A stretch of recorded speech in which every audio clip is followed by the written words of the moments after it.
Commander Jack Warren looked out the large window on the U.S. horizon. His blue uniform felt tight around his neck as he watched the alien ship approach.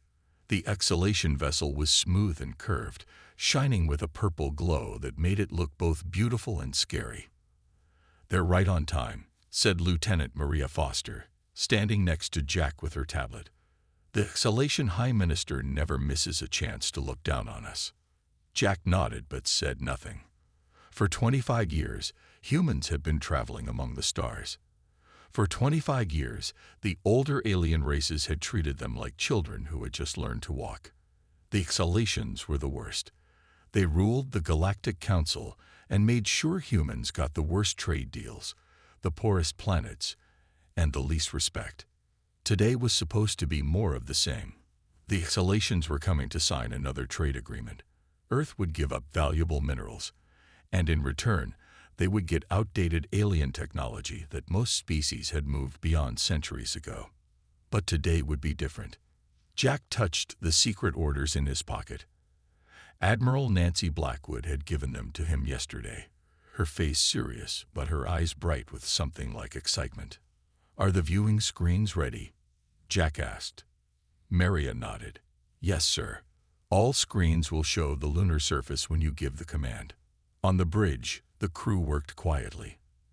They all knew something big was happening, but only Jack and a few others knew what. The rest just followed orders, setting up communication links to Earth, to the Moon, and to key points across the solar system. The exhalation ship docked with a gentle bump. Jack straightened his uniform and walked to the airlock. The doors slid open, and 5 Exhalations entered. They stood 7 feet tall, with 4 arms and bodies covered in a hard shell that looked like blue-green armor. Their eyes were large and compound, like a fly's, and they clicked their mandibles when they spoke. High Minister Vistkroll led the group. His shell was decorated with gold patterns that showed his high rank. "Commander Warren," the alien said, his voice coming through a translator box on his chest. "We trust Earth is prepared to sign the new agreement. Our ships are ready to collect the platinum and uranium shipments as soon as the papers are signed." Jack gave a small bow, just enough to be polite, but not enough to look weak. "High Minister, Earth has prepared something else for you today. If you would follow me to the observation deck, we have a demonstration." The aliens looked at each other, confused. This was not what they expected. "A demonstration?" Vistkroll asked. "We did not come for a demonstration. We came for the signing." "It will only take a moment of your time," Jack said, keeping his voice calm and respectful.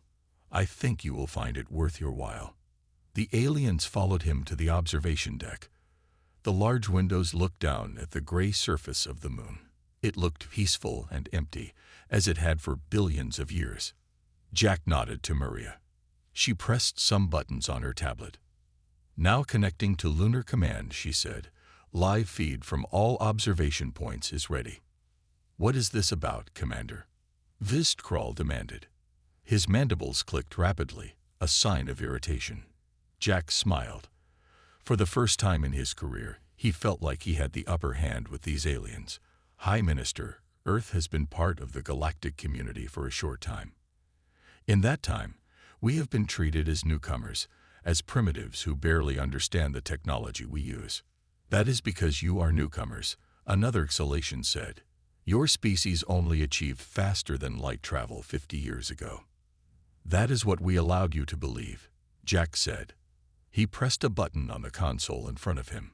"Please direct your attention to the lunar surface, Section 14B." At first, nothing happened. Then, slowly, a large section of the Moon's surface began to move. Dust rose in clouds as something massive pushed up from below. The flat plain split open, revealing a huge door hidden beneath what had looked like natural lunar features. The exhalations pushed forward, their compound eyes fixed on the sight below. "What is this?" Vistkroll whispered. From the opening, something enormous began to rise. A ship, but unlike any the exhalations had seen before. Its dark hull absorbed light rather than reflected it. It was massive, at least 3 times larger than the biggest Salation warship. This, Jack said quietly, is what humanity has been hiding. 3 days before the meeting with the Salations, Dr. Alan Carter walked through the cold, metal hallways of Lunar Vault Alpha. His footsteps echoed as he moved deeper into the secret base. This place had existed for over 100 years, ever since the first moon miners found something strange buried deep in the lunar soil in 2119.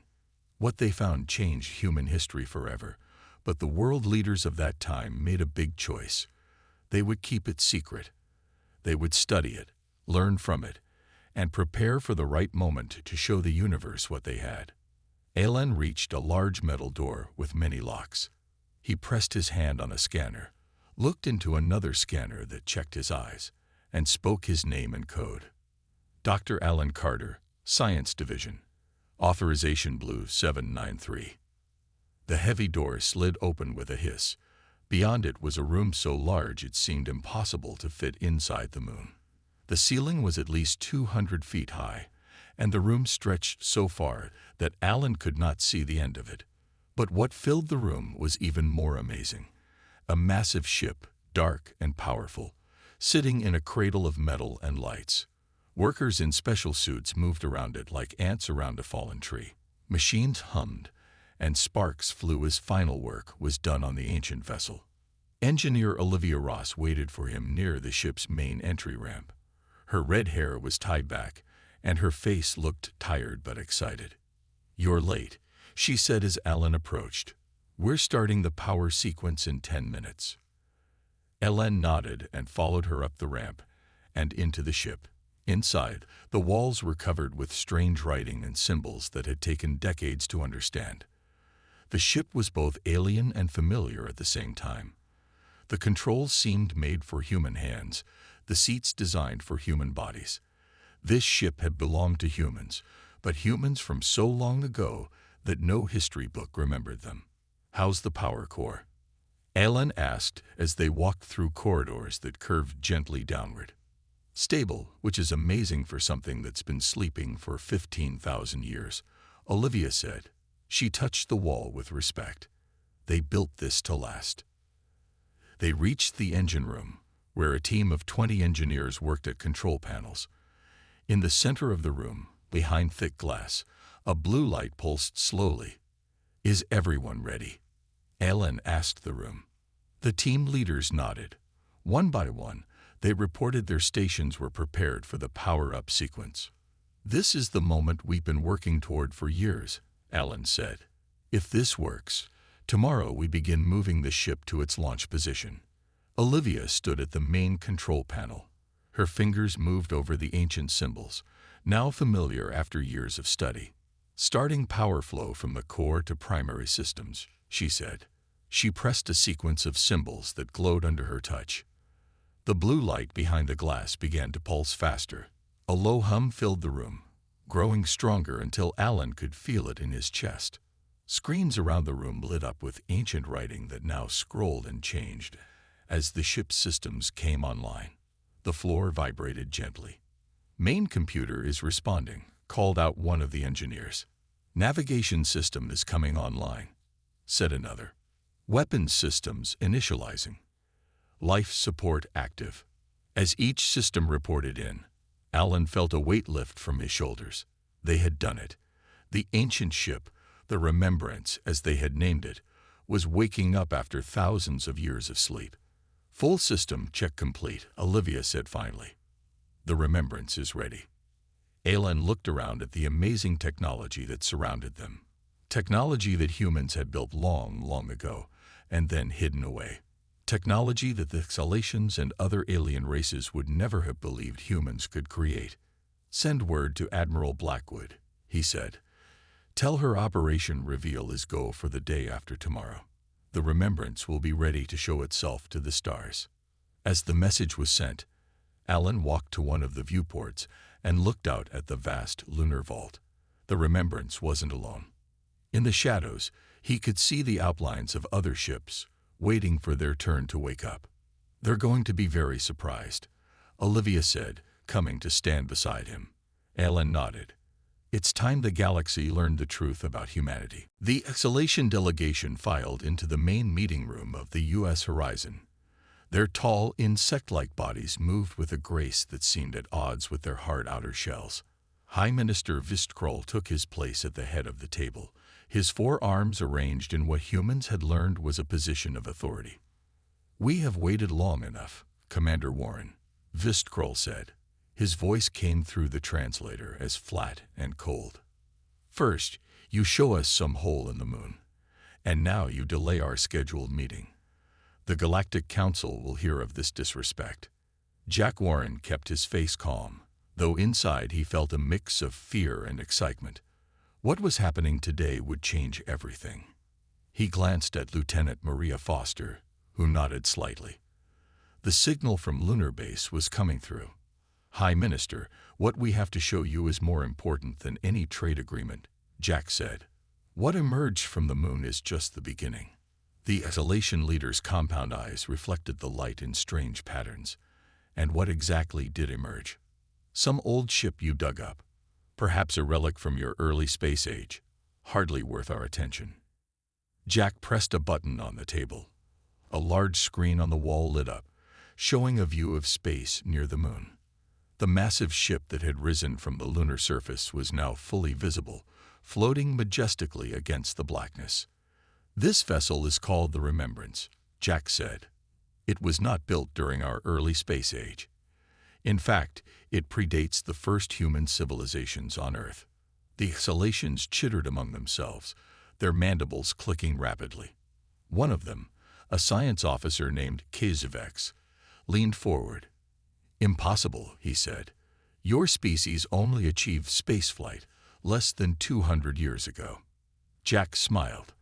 "That's what the current human civilization achieved. But we were not the first human civilization to reach the stars." Maria tapped her tablet, and the screen changed to show inside the massive ship. Humans in uniform moved about, working at control stations that glowed with strange symbols. 15,000 years ago, a human civilization far more advanced than our current one existed on Earth, Jack explained. They built ships like the Remembrance and traveled to many stars. But something happened, something terrible. They were forced to hide their greatest ships beneath the lunar surface and bury all knowledge of their existence.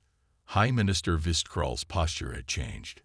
The arrogance was gone, replaced by what Jack thought might be concern or even fear. "If what you say is true, why reveal this now?" the exhalation leader asked. "Because the time has come," said a new voice. Admiral Nancy Blackwood had entered the room quietly. She was a tall woman with gray hair cut short. Her uniform bore the marks of Earth's highest military rank. "For a century, we've studied the ships and technology left by our ancestors," Nancy said. "We've learned their language, their history, and the reason they hid their fleet."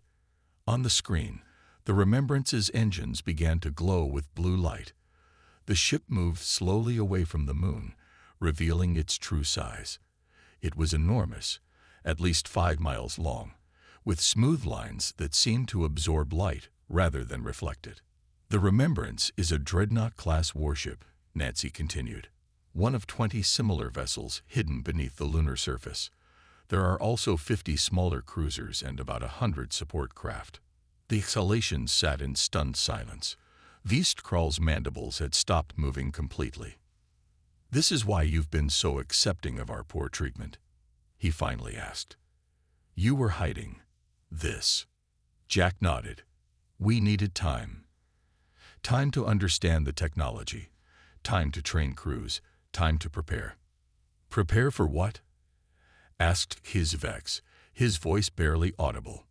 Nancy Blackwood's face grew serious. "That's the real reason we're revealing ourselves now." The ancient records left with the ships contained a warning, a prediction. On the screen, more sections of the lunar surface began to move. Another massive door was opening, and from it emerged a second huge ship, similar to the Remembrance, but with different markings on its hull. "Our ancestors faced an enemy so terrible they were forced to hide rather than be destroyed completely," Nancy said.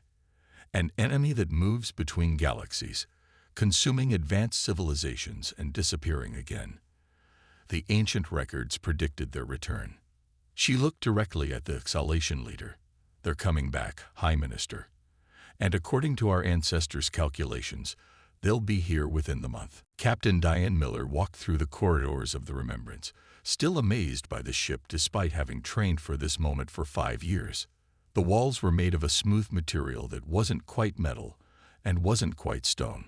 It felt warm to the touch, almost alive. The crew members she passed nodded respectfully.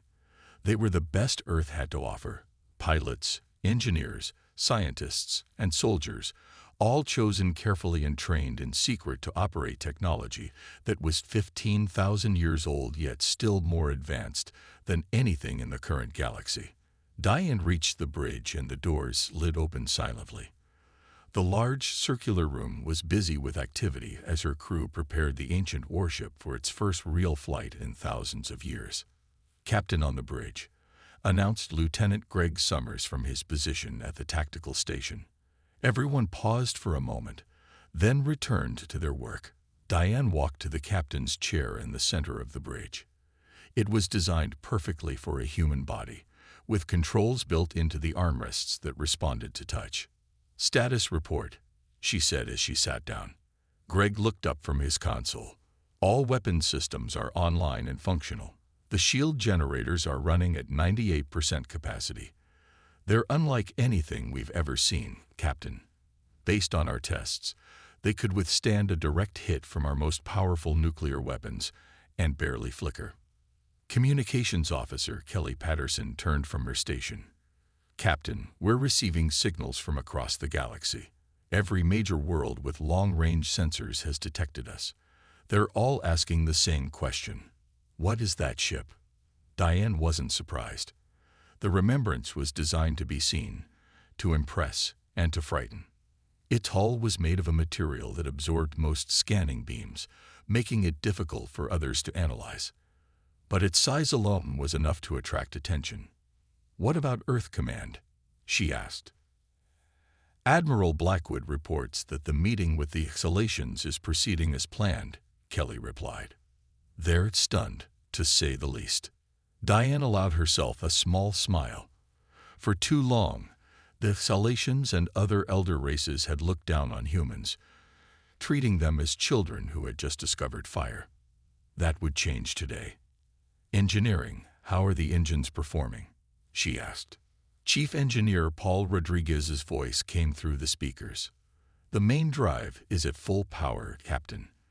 This old girl is ready to fly. The power core is stable and putting out more energy than I thought possible. We could probably jump to the edge of the galaxy and back without needing to recharge." Diane nodded, pleased with the reports. "Navigation, set course for Earth orbit. Let's give everyone a good look at us." Lieutenant Sue Carter at the navigation console entered the commands. "Course set, Captain. Ready at your order." Diane took a deep breath. This was a historic moment. The first time in 15 millennia that this ship would fly with purpose. "Engage main drive," she ordered. The ship hummed with power as the ancient engines activated. On the main view screen, the lunar surface fell away as the Remembrance rose majestically into space. Smaller ships from Earth approached, looking tiny compared to the massive warship. "We have an escort of 20 fighters from the Mars base," Greg reported. "They're taking up formation around us." "Friendly gesture," Diane said, "though they know as well as we do that we don't need protection." As the Remembrance moved toward Earth, more sections of the lunar surface began to open. 2 more massive warships emerged, followed by several smaller vessels. "The Phoenix and the Guardian are both successfully launched," Kelly reported. "Captains Harris and Jackson send their compliments." Diane watched as Earth grew larger on the view screen. From this distance, it looked peaceful and blue, unaware of the danger that was coming. Only a few people knew the full truth, that the ancient enemy predicted in the records was far worse than any current galactic power could imagine. "Captain," Greg said suddenly, his voice tense, "we're receiving a priority message from the lunar base. The deep space sensors have detected something at the edge of the solar system. Something big. Diane felt her heart beat faster. Put it on screen. The view screen changed to show a star chart of the solar system. At the very edge, beyond the orbit of Pluto, a red dot blinked. Analysis, she asked.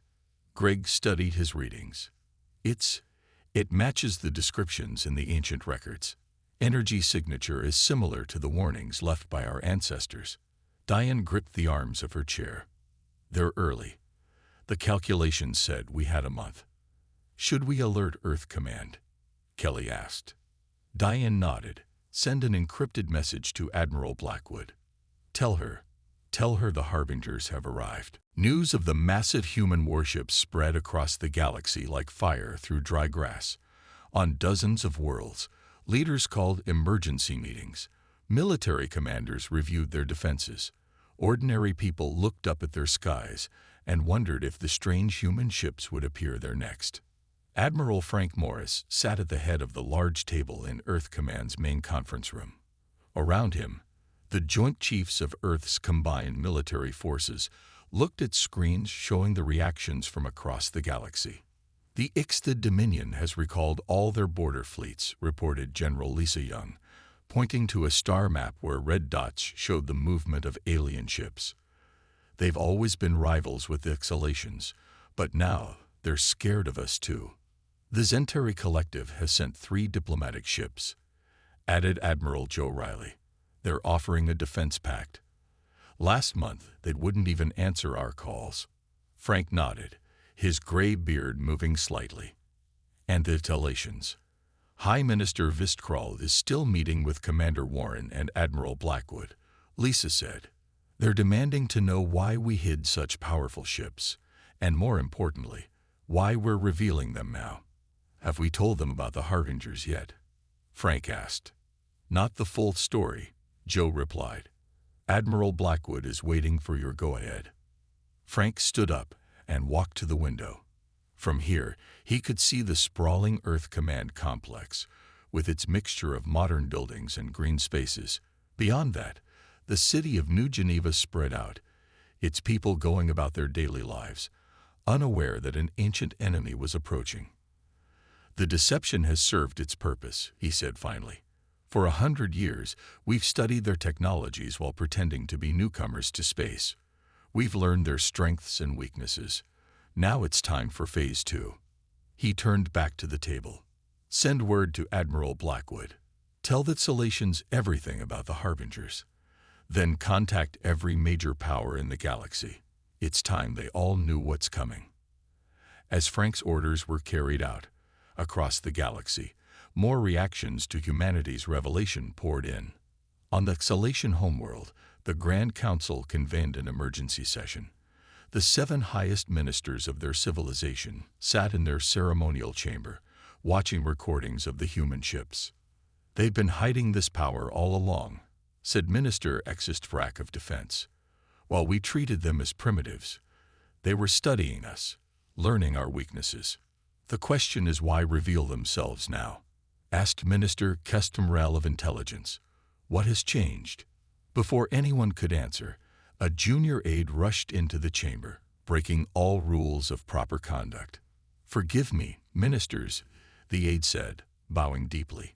But we've just received an urgent message from High Minister Vistkrall on Earth. The humans say an ancient enemy is returning, one that nearly destroyed them before. They call them the Harbingers. Silence fell over the chamber. Finally, the oldest minister spoke, his voice cracking with age. Check the oldest records, he said. There are gaps in our history, periods where information is missing. Perhaps we have faced these Harbingers before and do not remember.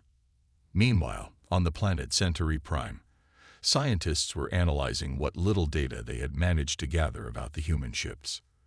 The technology is unlike anything we've seen, said Chief Scientist Zelnor to the Zentari Leadership Council. The power readings alone are off our charts, but what's most disturbing is that some of the energy signatures match fragments we found in ancient ruins on our outer colonies, ruins we could never explain. The Zentari Chancellor leaned forward. Are you suggesting these humans have technology similar to what we found in ruins that are 10,000 years old? I'm suggesting, Zelnor said carefully, that whatever destroyed those ancient civilizations might be connected to why the humans are revealing their true power now.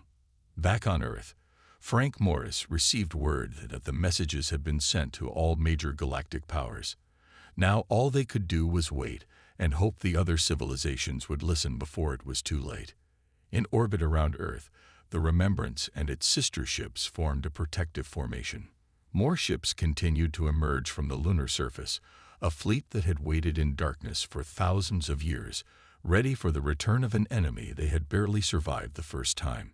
And at the edge of the solar system, the first Harbinger ship began to move inward, soon to be followed by more. As the Remembrance moved into position near Earth's moon, the ship's long-range sensors detected more activity at the edge of the solar system. Captain Diane Miller called her senior officers to the bridge's strategy room. The Harbingers have sent 3 scout ships into the solar system, she said, pointing to the large screen showing red dots moving slowly toward the inner planets.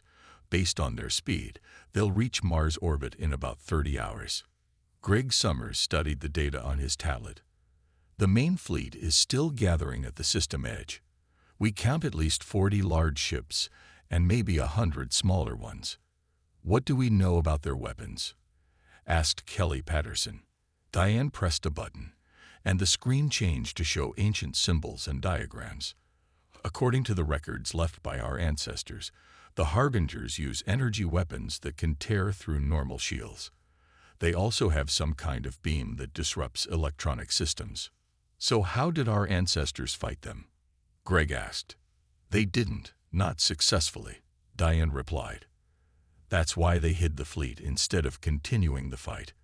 But they left detailed records of the Harbingers' attack patterns and weaknesses. Their ships are powerful but slow to change direction, and they don't work well together. Each ship acts mostly on its own. On the main screen, a message alert flashed.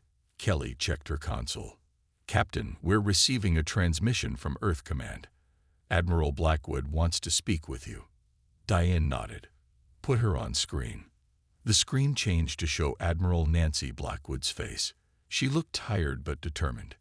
Captain Miller, what's the status of the Remembrance? She asked without greeting. Fully operational, Admiral. All systems are at peak performance. The crew is ready. Good. We've informed the Galactic Council about the Harbingers. The response has been mixed. Some don't believe us. Others are checking their own ancient records and finding gaps that match our story. A few are preparing their forces to assist us. Do we need their help? Diane asked. Nancy's face grew serious. According to the records, our ancestors faced the Harbingers alone and could only manage to hide. With allies, we might have a better chance, but we can't wait for them to decide. Your orders are to take the Remembrance and 2 other dreadnoughts to intercept the scout ships. Don't let them gather information about our defenses. Understood, Admiral. We'll leave immediately. As the communication ended, Diane returned to the bridge and gave the orders. The massive ship turned gracefully and began moving toward the outer planets, joined by the Phoenix and the Guardian, 2 other ancient warships of similar size. Meanwhile, in the Earth Command Center, scientists worked to understand more about the ancient enemy. Dr. Ben Wilson had spent 15 years studying the records found in the lunar vault. Now he rushed into Admiral Morris's office with new information. Sir, I've translated more of the ancient warning texts, he said, placing a tablet on the desk. The Harbingers don't just attack random civilizations. They specifically target those with certain technology signatures. Frank looked up from his work. What kind of signatures? Faster than light travel is one. Certain types of energy production are another. But most importantly, they target civilizations that have reached a specific level of communication technology, the ability to send signals across vast distances. Frank's eyes widened with understanding. Like the signals we've been sending into space for the last century. Ben nodded. Exactly. And here's the interesting part. Our ancestors knew the harbingers would return. The lunar vault wasn't just a hiding place. It was a trap. A trap. How? The ships were left there with specific instructions. They were to remain hidden until the harbingers returned, drawn by the signals of a new human civilization. Then they would emerge and fight with the advantage of surprise. Frank stood up and walked to the window. So our ancestors knew we would rediscover space travel, send out signals, and attract the harbingers again. And they left us the tools to fight them. Yes, sir. The records say the harbingers come in cycles, harvesting advanced civilizations before disappearing for thousands of years. Our ancestors faced them once and managed to hide some of their technology rather than see it all destroyed. As they spoke, the 3 massive human warships accelerated toward their meeting with the enemy scouts, their ancient weapons ready to fire for the first time in 15,000 years. The harbingers had no idea they were flying into a trap set millennia ago by a civilization they thought they had destroyed. Representative Samantha Wright stood before the Galactic Council, her blue Earth uniform standing out among the various alien clothes and natural coverings. The circular chamber was packed with representatives from over 200 spacefaring civilizations. Many had never paid attention to human speakers before. Today, all eyes were on her. Members of the council, she began, her voice steady despite her nerves. For years, humanity has been treated as newcomers to the stars. We accepted this treatment while we studied your civilizations and prepared for what we knew was coming. The chamber buzzed with whispers. High Minister Vistkrull of the Exhalations raised a limb for silence. You speak of these harbingers, he said, yet you provide little proof beyond your own ancient records. Why should we believe your claims of a terrible enemy that none of us remember? Samantha touched a control on her wrist device.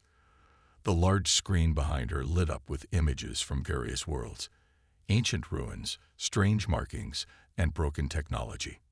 None of you remember because the harbingers don't just destroy civilizations. They erase them from history, she explained. Look at these ruins from Centauri Prime, from Salatia's outer moon, from the dead world of Krell.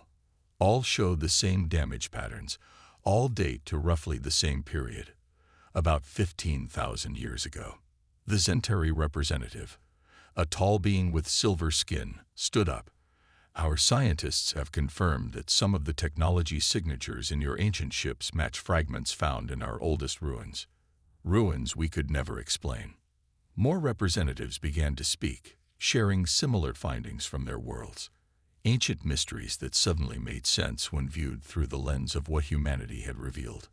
The harbingers aren't just humanity's ancient enemy, Samantha continued when the voices quieted. They're the reason many of your oldest records show gaps in your histories. They come in cycles, harvesting advanced civilizations before disappearing for millennia. Our ancestors faced them and managed to hide a portion of their fleet rather than see it all destroyed. If what you say is true, asked a reptilian delegate from the Drac Federation, why reveal your strength now? Why not continue hiding? Samantha's expression grew grim. Because our ancestors left precise calculations. The harbinger's return was predicted to the day, and that day is now. She touched her device again, and the screen showed the solar system with red dots moving inward from its edge. They've already arrived at the edge of our system. 3 scout ships are approaching Mars. Our hidden fleet is moving to intercept them. The chamber erupted in chaos until the Exhalation High Minister raised his appendage for silence. Even if this threat is real, he said, why should we join your fight? Perhaps the harbingers will be satisfied with Earth and leave the rest of us alone. An elderly Centauri stood up, his silver skin wrinkled with age. I am Senva, keeper of the oldest memories. We have found records, buried deep in our archives, of a time when many worlds fought against a dark force from between the stars. Most records were destroyed, but fragments remain. The human speaks the truth. Similar confirmations came from other species. Records so old they had been forgotten or misunderstood now gain new meaning. Samantha looked around the chamber. We revealed our fleet not to threaten you, but because we need allies. Our ancestors created a trap for the Harbingers, but they knew it would not be enough to defeat them completely. They left messages for us, their descendants, telling us to gather allies from across the stars. She projected a final image, a star map showing the Harbinger fleet's projected path through the galaxy. According to our calculations after Earth, they will move to the exhalation colonies, then the Centauri worlds, then the Drac systems. None of us will be spared. We must fight together, or we will all be destroyed separately. The chamber fell silent as the representatives considered her words. Then, one by one, they began to stand. The Centauri leader was first. The Centauri collective stands with Earth. Then the Drac representative rose. The Drac Federation offers its battle fleets. More followed, until finally, even High Minister Vdistkroll stood. The Exhalation Empire acknowledges this threat to all our worlds. We will join this alliance. Samantha felt relief wash over her. The plan left by their ancestors was working. The galaxy was uniting to face the threat that had once nearly wiped out human civilization. "Thank you," she said simply. "We have little time. The first battle has already begun." The vast emptiness of space near the orbit of Mars suddenly lit up with flashes of energy as the three human dreadnoughts engaged the Harbinger scout ships. The Remembrance led the attack, its ancient weapons firing brilliant beams of blue light that cut through the darkness. On the bridge, Captain Diane Miller gripped the arms of her command chair as the ship shook from a Harbinger counterattack. "Shields holding at 87%, reported Greg Summers from the tactical station. "Their weapons are powerful, but our ancestors built these ships to withstand them." The Harbinger scouts were black shapes against the stars, absorbing light rather than reflecting it. They were smaller than the human dreadnoughts but moved with surprising speed, firing red energy beams that distorted space itself where they passed. The Phoenix reports they've disabled one scout's main drive. Kelly Patterson called out from communications. "The Guardian is moving to cut off their escape route." Diane studied the tactical display. The battle was going well, but she knew these were just scouts. The main Harbinger fleet would be much more difficult to defeat. "Target their central power core," she ordered. "All weapons, full power." The Remembrance shuddered as it released a barrage of energy toward the nearest Harbinger ship. The black vessel tried to evade, but the beam struck its midsection. For a moment, nothing happened. Then the scout ship split apart in a silent explosion. "One down," Greg said. "The other two are trying to retreat." "Don't let them," Diane replied. "They can't be allowed to report back to their fleet." As the human warships closed in on the remaining Harbinger scouts, a message came through from Admiral Stephen Garcia, who was coordinating the overall defense from Earth Command. "Captain Miller, we've received word from the Galactic Council. 30 alien warships are on their way to support us.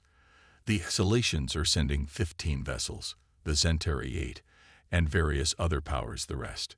Diane felt a surge of hope. "How soon can they get here?" "The first ships will arrive within 6 hours, but the main Harbinger fleet is on the move.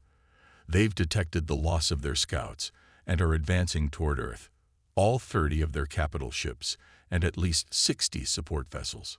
We'll finish these scouts and return to Earth orbit to prepare," Diane said. The battle ended quickly. The Remembrance and its sister ships caught the remaining scouts in a crossfire of energy beams.